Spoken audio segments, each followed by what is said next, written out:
Hi, I'm Christopher, and this video is about the role of discipline in creating authentic freedom. Now, if you want to live in state of freedom, then discipline is critical. Watch this video and you'll learn how and why and what to do. And you'll learn why it's important and what to do to help yourself create that state that we call freedom.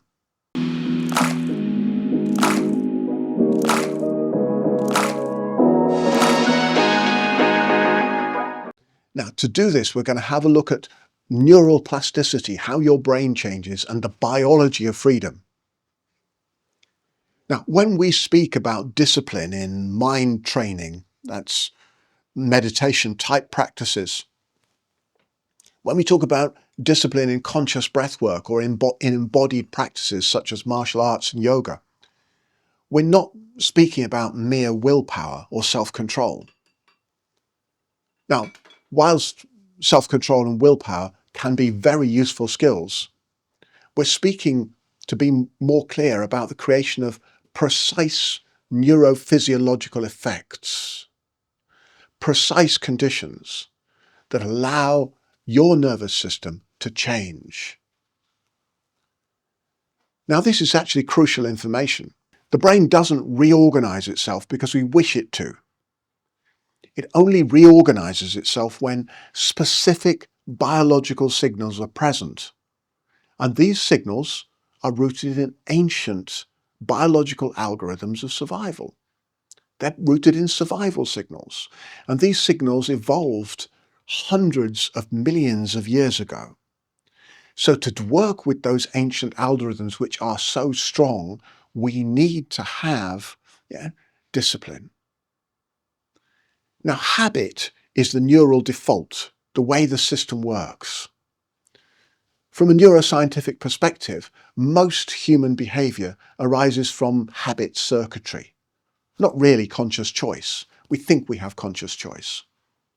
Now, in fact, Robert Sapolsky clearly shows in his incredible book, if you want to read it, it's called Determined, that free will is neurologically impossible. That's right, because the brains only change through effective and appropriate contextual education. And that is where that habit kind of rewires itself, because that habit circuitry is updated by novel contexts and different information, which means you have to not know things.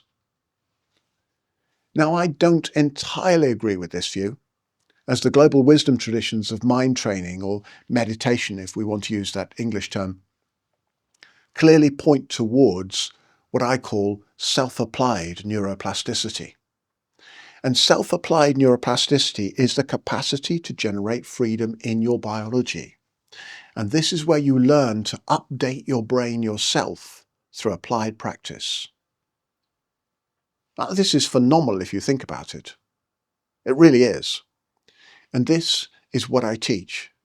This is what I share, and what you'll get from this video as you focus through it, and from the online courses and the books that I've written, and you'll get it from working with me, is the capacity to grow and change your own brain. Now, this is actually very, very cool if you think about it. Now, right at the center of the habit brain is the basal ganglia, particularly a place called the dorsal striatum. And this encodes repeated patterns of action, emotion, and thought. And once a pattern is encoded and established here, it runs automatically, pretty much like clockwork. It's very efficient. It's super fast. And critically, it's below awareness. We're not even conscious of it. Now, this is metabolically economical and evolutionary, very, very useful. But it comes at a price. There's a cost, especially in the modern world, where our contexts, environmentally, economically, and of course politically as well, and digitally, if you think about it, are constantly changing. They're constantly changing. The goalposts are changing. Everything's changing. It's what's called a VUCA world, VUCA, which is volatile, uncertain, complex and chaotic and ambivalent. And we need to be able to stay up to speed in this. We need to be able to stay up with the speed of change. Now, if you don't have these skills, these meta skills as I call them, you'll not be able to do this simply because of how your brain is wired by evolution. Without the skills of pattern interruption, which is one of the base skills of self-applied neuroplasticity, the prefrontal cortex is largely bypassed and habit runs itself. Your behavior becomes predictive. It becomes habitual, not responsive. Now, in this state of reactivity, of habitual pattern circuitry, the nervous system is not choosing, it's just executing. It's executing procedural memory, what's happened in the past. You become a biological, past-focused, habitual kind of machine. So now I want to look at why pattern interruption and self-applied neuroplasticity is kind of non-negotiable. And it is, as far as I'm concerned.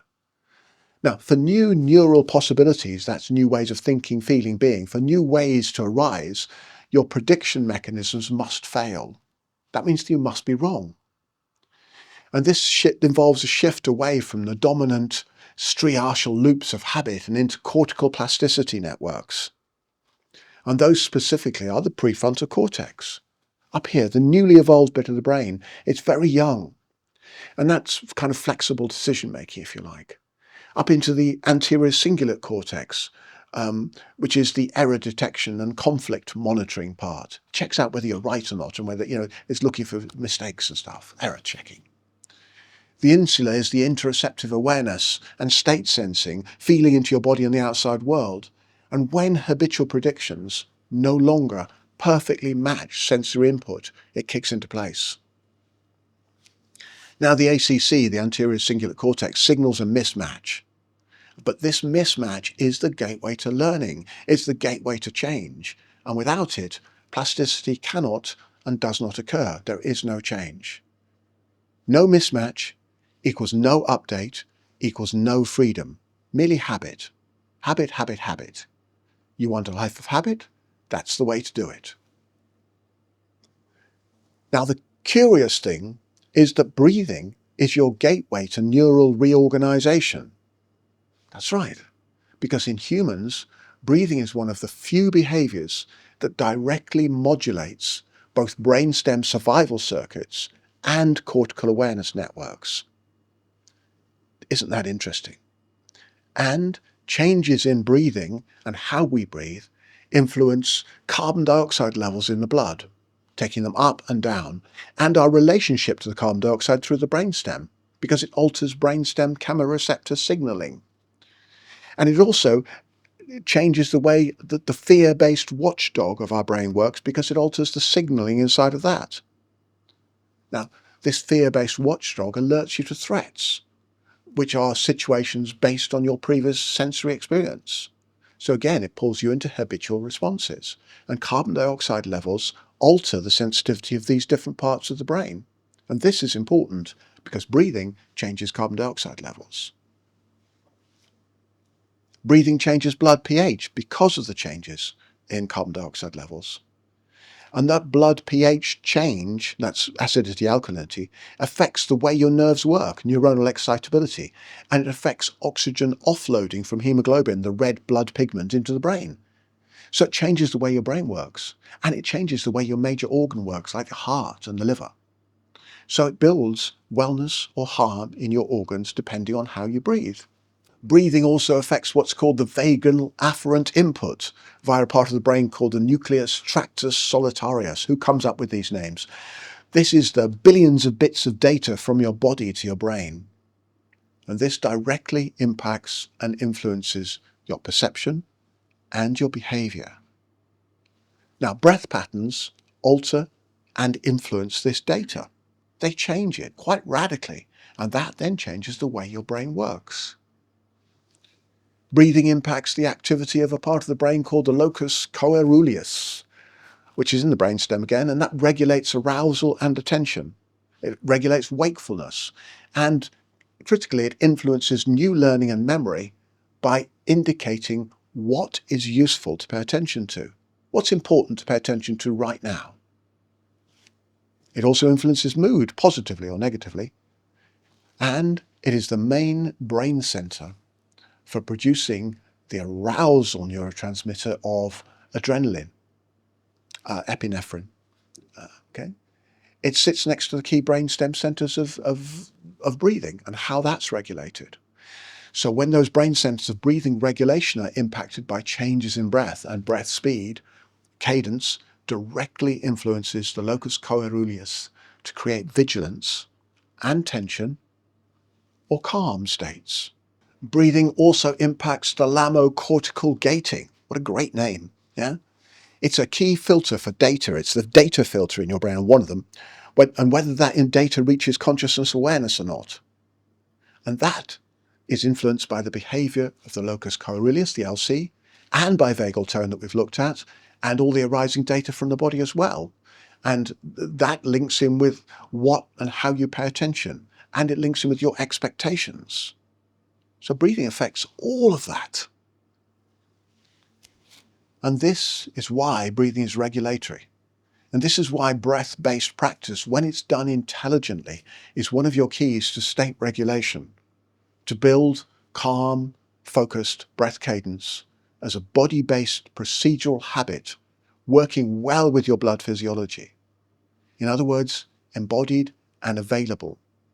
Now, building a calm, focused breath cadence as a body-based procedural habit, I mean, you've done it enough, it's embodied, you've disciplined practice, then it's available in high stress states. Okay, but to do that, it must be practiced diligently in a disciplined way, or when chaos happens, and it does, and it will, then the breath practice is not available as it's not a habit. It's not a procedural memory. It's just an idea. So discipline is absolutely critical for creating that kind of neural freedom and regulation. Now, what and how you practice matters a lot. Subtle shifts in breath chemistry alter the balance between sympathetic drive, that's arousal to do something, all the way through to fear and flight, yeah, and what's called parasympathetic tone, which is relaxation into what is. So the way we breathe shifts between these states of sympathetic and parasympathetic. And also the way we breathe affects cortical integration, which is how we make sense of who we are in this particular context, based on the information that's coming from the body and from the sensory world. Now, functional breathing is the foundation of choice, coming back to breathing as biology intended us to. And when breathing is dysfunctional, which is very common, over-breathing, irregular rhythms, excessive upper chest dominance of the breath, then the nervous system remains biased towards threat and towards threat detection. Now, whatever you do, do not look for yellow cars, because if you do, you start to see them everywhere. Now, if you set your system up with threat vision, and you start to feel threatened everywhere. Digital fear porn, also known as the news and social media, will do this to your brain, by the way. And it will take you into this state where the amygdala, the brain watchdog, becomes hyper-responsive, it grows in size. Now, breath patterns change all of this. When we're in this threat state, the amygdala becomes hyper-responsive and actually grows in size at the cost of other bits, like the links to the prefrontal cortex and how you do memory. Your breathing patterns change and the locus coeruleus becomes activated, like we've seen. And then blood chemistry changes, altering both cellular and brain function negatively. The medial prefrontal cortex then loses regulatory capacity. Your attention switches off, it narrows, it becomes less focused, emotional reactivity increases, irritability arises, and choice collapses into reflexive habit. Is that what you want? because embodied, disciplined practice of functional breathing restores the coherence between the brainstem, that regulates breathing and so forth, and wakefulness, the limbic system, the emotional brain, and the cortex, where you do thinking.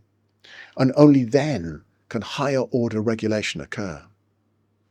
So discipline here is not control. It's not about control. It's about restoration of physiology and the restoration of biological order. A key part of discipline is not knowing, because it's in not knowing that neuroplastic states can arise. And true learning requires interruption and a temporary suspension of certainty. If you're right, there's nothing to learn. Neurologically, this corresponds to a reduction in what's called rigid predictive coding, right? And it involves an increase in sensory updating, where we're changing what we think and feel according to that new data. Now, the default mode network is a bit of the brain responsible for selfing, that does the I, me, mine, my stuff thing, and that quietens. And the salience networks, which pay attention to what is important and why, become more active. This is what we want. Now, the insula also then amplifies body signals, so we're getting a different amount of information, a different quality of attention to the information from the body. While cortical oscillations, the vibrations of the brain, if you like, shift towards theta and low gamma, which are associated with learning and integration. And this is the biological correlate of not knowing, of being uncertain. Uncertainty is important. Finding novelty and newness is important for learning. It's not just confusion, it's openness. Because temporary confusion, if you think of it that, is a sign of learning in process. If we think we know everything already, we cannot learn. Now, the learning state is unstable. It has to be. And it can feel unsafe because all of a sudden we're not certain and we don't know. And without disciplined practices of regulation, the system will quickly retreat into familiar patterns and habits, because familiar patterns and familiar habits feel safe. So learning is inherently unsafe to a degree, so we need to be able to regulate ourselves to feel safe. And if we can't regulate ourselves, we can't learn. Why does regulatory breath discipline stabilize neuroplasticity? Well, because authentic discipline provides repeated, non-threatening exposure to uncertainty. It's giving us the opportunity to safely experience not knowing. And it's this repetition that trains the prefrontal cortex to remain online, active, under ambiguity. And I have a name for this. I call this hyperfrontality. And I talk about this a lot in my book, The Evolving Breath. This kind of discipline also allows the vagal system to tolerate and appreciate novelty. It's okay. Yeah? Difference is okay. And it allows the amygdala, fear watchdog, to down-regulate without suppression, and it becomes less easily activated. It doesn't dominate and grow in size and become the major thing that operates us in the world, that pushes us into habits. Not only this, but we open to wonder and awe. Now, your default mode network and other bits of the brain that construct the narrative self, which is the feeling of me and it's my story and my stuff, my time, that kind of decreases in activity and eventually reorganizes with the subjective effect of ego softening, as it's called. We relax into becoming even bigger. We relax into timelessness and self-transcendence and feelings like being taken out of ourself. Breathwork brings all this on, by the way. And awe, like this, interrupts habitual self-referencing loops, proving ourselves right about who we are. And you begin to change who you are. Begin to change who you thought you were to become something else. And your salience network, which detects what matters right now, figures out that this kind of exceeds all my existing models. This drives the felt sense of novelty, importance, and presence. Now, the neural correlates of not knowing are these. Meantime, your anterior insula offering interoceptive depth as it integrates all the visceral, gut-based, respiratory, breathing-based, cardiac, heart-based and emotional signals from the body, generating the felt sense of me as the body. Experiences heightened interoceptive coherence, where you literally feel inspired, and breath, body, and meaning converge into a felt sense of wonder. Breathwork takes you there, as does meditative practice. And given discipline trains the prefrontal cortex, the PFC, to stay online in an observer mode with less prediction and less control and with more receptivity, it enables plasticity, it enables you to change, it enables you to glow. So instead of certainty, now discipline-induced authentic awe temporarily relaxes the brain's manager, if you like. Meantime, your hippocampus, which is responsible for context and memory, giving you the sort of life stories, your biography, that updates with these new experiences, with stored models and singles, and it's saying this doesn't fit existing schemas, this is new. And it's this newness which promotes and drives memory reconsolidation and learning, often crafting deeply memorable and life-reorganizing insight. Breathwork can take us there. Meditative discipline can take us into these spaces, once again changing who you thought you were. You grow. You grow well. You grow powerfully. And now your brainstem and vagal patterns, which offer physiological safety, shift towards parasympathetic, towards relaxation, and that parasympathetic dominance with slow, spontaneous breath changes. And a sense of total safety in the vastness, total safety in the unknown occurs. Now, without this vagal safety, we collapse into fear and habit once again. You can train your own brain to enter into this plasticity of wonder and awe. You can train your own brain and change who you thought you were and become even more amazing. Literally, becoming the better version of yourself. And you can do this on demand. Think about this. This is actually amazing. Now, the neurochemical signature of wonder and awe includes dopamine, the wonderful neurotransmitter of why we do what we do and why we keep doing it. It involves curiosity exploration and meaning. It involves serotonin, which is perspective shifts into joy and self-transcendence. It involves oxytocin, which is, amongst other things, connection and openness. Oxytocin has complexities, but that's good. And it involves endogenous opioids, which are warmth, tears, reverence, and bliss. And this is why discipline-induced awe is both expansive and regulating. It's not left down to random chance. You craft it in your own experience, on demand. You learn to take control of your own brain. Why does wonder and awe matter even? Well, like I said, it interrupts predictive coding loops. It suspends habitual kind of breath, emotion, thought coupling. It changes it all. It creates a window where new neural possibilities can arise, and that's called insight. It restores choice through applied physiology.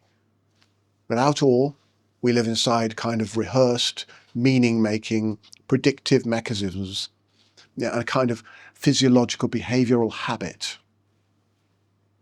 With moments of awe, which could be just catching the beauty of a flower or standing in front of an amazing tree, with awe, the system remembers how to learn. It remembers how to learn, and it remembers that there is always more, that beautiful childlike state of wonder. The vastness does not end. That is surely the nature of the infinite. Wonder and awe arise when the nervous system encounters something too huge, too vast for habit, too alive for control, and yet safe enough to be fully felt and relaxed into. And over time, with practice, your nervous system learns that uncertainty and not knowing is survivable. not just survivable, but you thrive in it. And this is how authentic neurological freedom is encoded. Now, the opposite is relentless bias confirmation, constantly proving yourself right, using every data point of information from wherever to prove yourself and your story and your agenda absolutely right. And to be fair, it's a kind of trauma response. It's okay, I'm safe because I'm right.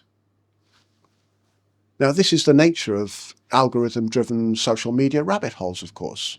So if we don't go down those, we have to find something else, and discipline is the answer. Authentic discipline and freedom. Now, authentic freedom is not just the absence of constraint or structure or resource. It's presence. It's the presence of the capacity to not know, to remain open to learning, and then to choose with responsivity and responsibility. I say that again. It's the capacity to stay open and then choose with responsivity and responsibility. And this capacity arises when physiological regulation is restored, when neural prediction is flexible, when perception is updated in real time. Your reality checking is on point, not driven by habitual trauma or trauma-led bias confirmation. Now, hopefully this makes sense. Because without authentic discipline, behavior remains trapped in those basal ganglial loops of habit. And with discipline, cortical choice becomes fully available. Now, this is basic neurobiology. And we're talking here about basic neurobiological freedom, the kind Viktor Frankl, who created logotherapy, talked about. This is all we're talking about. Now, daily practice is neural trust. It's neural trust building and the creation of self-applied neuroplasticity, which is why we do it. It's important to work with these ancient neurobiological algorithms effectively, because that gives us neurobiological freedom. Now, each discipline practice session strengthens prefrontal limbic integration, the unification of the prefrontal cortex and the emotional part of the brain. It improves interoceptive accuracy of what's happening inside your body and being sensitive to that. It widens attentional bandwidth. It refines state regulation, the capacity to move between states and your control of that. And this is how you learn to stay present at the edge of the unknown without either collapsing or falling into habit or domination. Domination is actually a fear response, another trauma response. It's the need to control. And with discipline, we work not through force, but the yin depth of listening. And through intelligent repetition. Intelligent repetition isn't really repetition because it involves zero repetition. Nothing in this universe ever happens the same way twice. So it's approaching newness, in fact. Authentic discipline is the opposite of habituation, the polar opposite of habituation and living in habit. Not just another way to create habit and feel safe. So ideally, discipline is not about becoming rigid, not just about feeling good, and it's not about dogma. Instead, it's about teaching your own nervous system that can remain open without danger. It can remain open, and without the skills of pattern interruption, there really is zero real learning and zero real freedom. Just bias confirmation, just being right about being right. Now, without not knowing, there's zero plasticity, and without plasticity, there is zero freedom, just ego gratification, and eventually, if you're lucky or blessed, maybe you get to see through that futile game of ego gratification. Authentic discipline is the delicious architecture that allows freedom to arise through your breath, through your mind, through your body, and through daily intelligent practice. One neuron, one breath, one moment of real choice and presence at a time. All of this is rooted in not knowing. What else is there? What do I not know? What else is there to learn? Discipline is about remembering the way we learn every day. Every day. Now, some people, hearing the word discipline, tense up and get a bit rigid. Their body tightens, their breath subtly changes into stress-based patterns because of old childhood stories which bubble up, because this is where discipline is confused with force, with punishment, with domination. And the thing is, you see, that kind of discipline imposed from the outside, that domination, control or punishment, is not discipline. It's not what discipline means. The word discipline comes from the Latin word discipulus, which is kind of one who follows and learns. It's one who's in good relationship with teachings or teacher. So it's about relationship, and it's about learning, and it's about being open to learning. It's not rigidity. At its root, discipline is about devotion to learning, about entering into a living conversation with life itself, with the vastness of universe, and ultimately with your inner teacher, with your deepest self.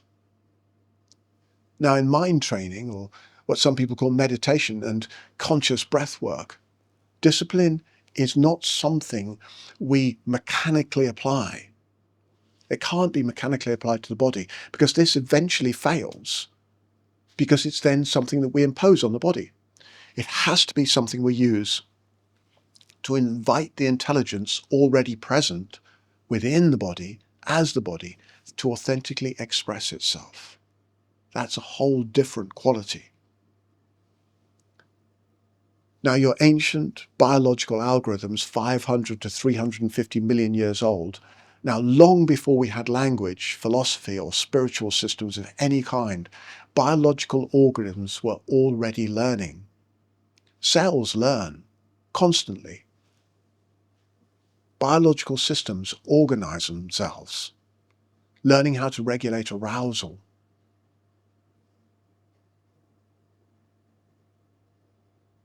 how to recover from threat, how to move, how to breathe, how to bond, how to reproduce, how to rest.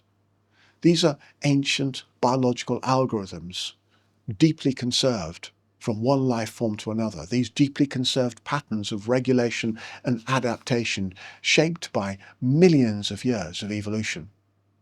Now, breathing is one of the oldest of these. It's one of the oldest.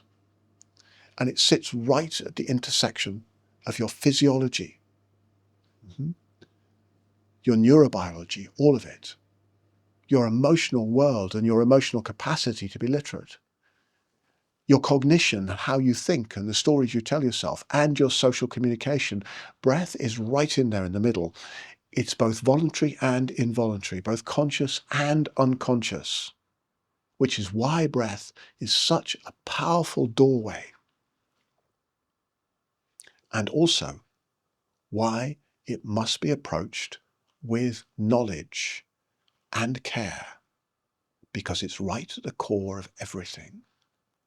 Discipline in this context means learning to listen before we intervene. I like to call this the yin edge of listening, and it comes up in practices such as awareness of breathing. Discipline as listening in embodied practice is not repetition for its own sake. That doesn't matter. But repetition with sensitivity to novelty and returning again and again, not to technique, but to relationship. What's new? What's changing, Ship? What's changing here? That's relationship with sensation, relationship with rhythm, relationship with limits, and relationship with things as they are today, now, in this moment. True discipline begins when we stop asking, what can I make happen? And start asking, what is already happening? And can I stay present with it? Can I stay present with it?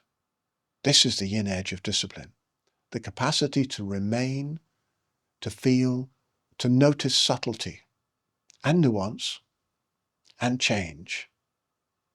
Now, most people try to discipline the mind by overriding the body, or, discipline the body by overriding the mind, some kind of approach like that. But the body, as mind, it's the past tense of the mind. Everything you've eaten, felt, done is the body. It does not respond well to force like that. It responds to safety first. It responds to consistency, and it responds to coherence. So discipline is how safety becomes predictable, a baseline for deeper, more authentic discovery. Now, why does the nervous system need discipline? We've explored a lot of this already. But again, from a neurobiological perspective, discipline creates pattern stability and pattern freedom. Remember, the nervous system learns through intelligent repetition, but only when repetition is non-habitual and when it recurs below the threshold of threat. If a practice overwhelms us, the system does not learn, it defends. If a practice is inconsistent, the system doesn't adapt. It remains habitual, it remains vigilant. Discipline provides temporal regularity. That's regularity in time. It provides sensory familiarity. And more importantly, it provides relational trust, the relationship of us, sense of self, with everything, all the phenomena. It tells the nervous system, this is safe enough to explore. You're fine here. In breathwork and meditation, this is everything.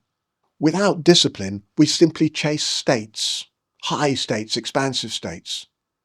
But with discipline, we cultivate traits.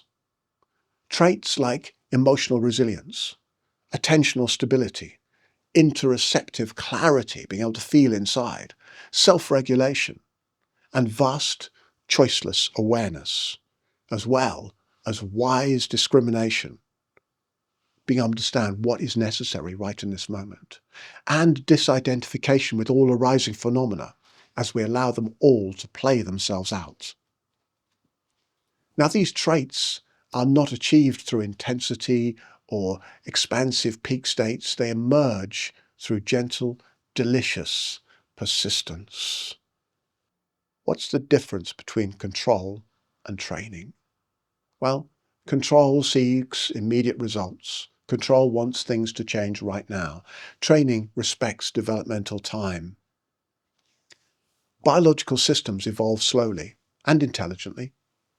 They respond best to small, repeatable signals delivered consistently through time.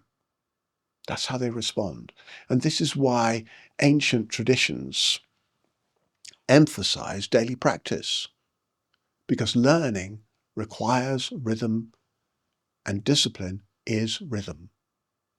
It's rhythm made conscious in breathwork and meditation. And this means not always breathing more. It really doesn't. Not always breathing deeper. Not always breathing faster. Not always seeking catharsis and some kind of release. It's not always about expansion. Sometimes discipline is breathing less. Sometimes it's breathing so subtly that almost nothing seems to happen, and yet staying fully present anyway. Never boring ourselves, never frustrating ourselves. There's no need to do that, because discipline is no longer boring yourself with anything, and no longer frustrating or irritating yourself with anything. It's no longer terrifying yourself. And then it's no longer projecting any of these states or childhood trauma externally into the world and blaming others.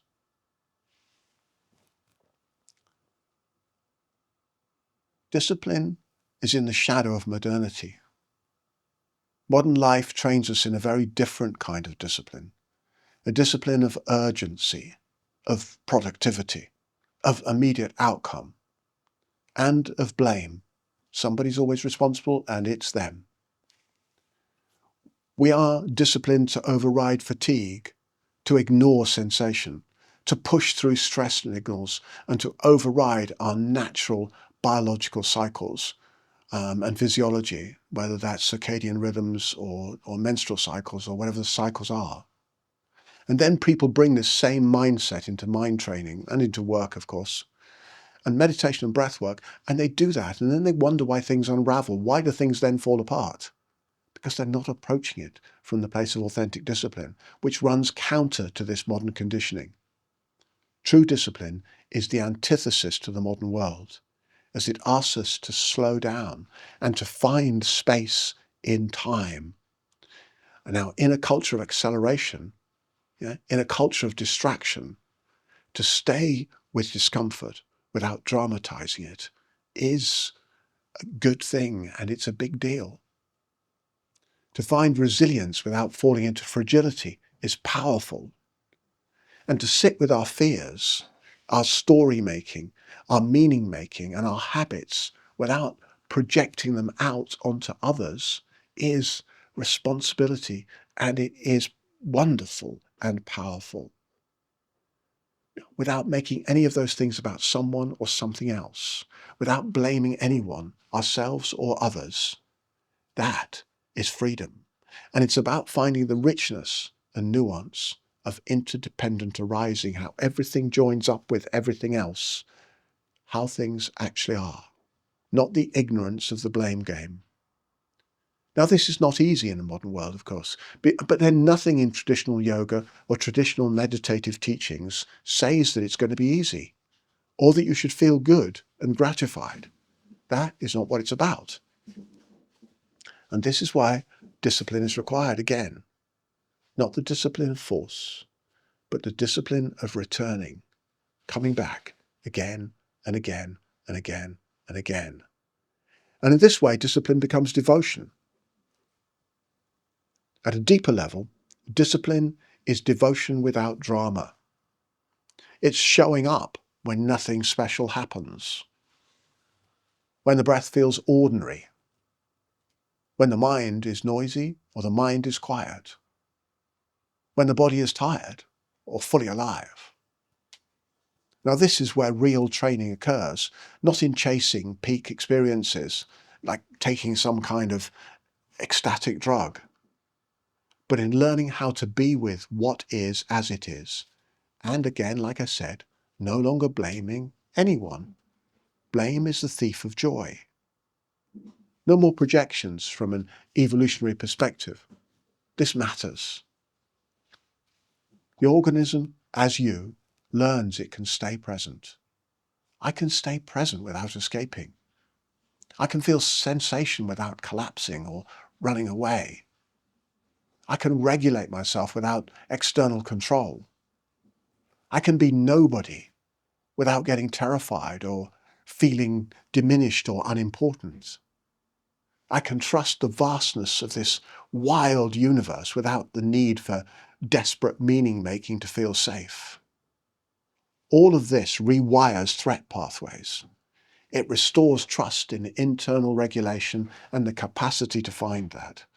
It rebuilds agency from the inside out. And it reminds us that the inside is the outside. The outside is inside. One vast, inseparable, interdependent, systemic and seamless web of interdependent arising. Just breathe. The oxygen going from plants goes to every single one of the 37 to 40 trillion cells of your body. And as you find this web, the relationship internally with your inner teacher comes into play. Remember, the Latin disciples implies relationship. In embodied practice, the body becomes the teacher. The breath becomes your curriculum. Yeah. Sensation becomes your feedback. Discipline is how we stay enrolled. It's how we stay engaged. We listen, we adjust, we refine, we learn. We stop asking the body to perform and start asking it to reveal. What does it show us over time? something profound happens. The breath begins to teach us how we relate to life energy and life itself. This is the intelligence of breathing. And discipline is how we learn its unspoken language.